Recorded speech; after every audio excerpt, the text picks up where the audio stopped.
Galerinha do YouTube! Aqui é a Evelyn e meu pai. Dá oi, pai. Oi, oi!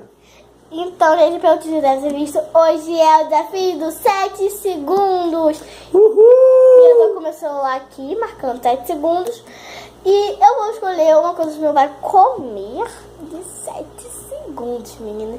Então, pai, vai falando com eles por enquanto. Né? Segura aqui. Eu vou tentar conseguir fazer essa proeza aí, né? Que minha filha tá me desafiando. E eu tô com um pouco de receio, de repente eu passar até mal, né? Fazer alguma coisa com 7 segundos, né? Coisa muito rápida, né? Mas vamos lá. Nós vamos tentar, de qualquer forma, ser feliz. Vai dar tudo certo. Vai. Ó, meninas, é surpresa. Não fala que eu vou dar pra ela. Pra você, pai. Deixa eu enfiar meu pai aqui, pai. Aqui, ó. Olha que eu vou dar pro meu pai. Eu sei que ele adora.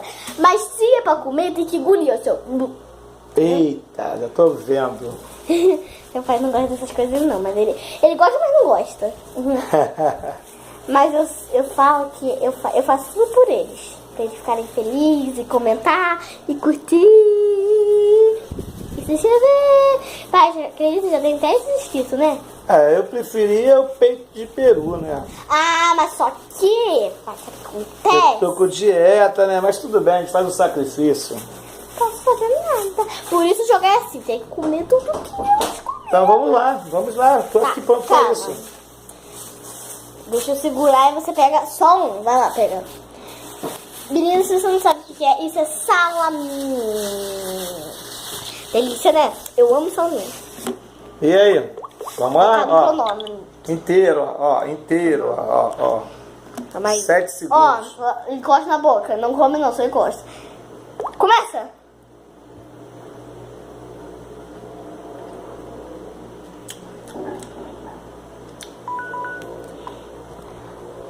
Caramba!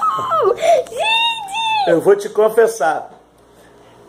Foi tudo inteiro. Só mastiguei, não deu nem pra arrebentar um pedaço. Passou rasgando a garganta. Mas foi gostoso. Pai, vai lá, escolhe pra mim lá. Eu escolher? Vai lá. Escolhe pra mim, gente. Eu tô com medo. E hoje, gente, é 7 segundos. Calma aí, vou mostrar pras meninas e pros meninos também, né? Que deve ter meninos assistindo. Calma aí que tá aqui. Ó, meninos, olha como é que faz. Ó, não tá roubando 7 segundos. Eu aperto iniciar e fica, ó. Ui!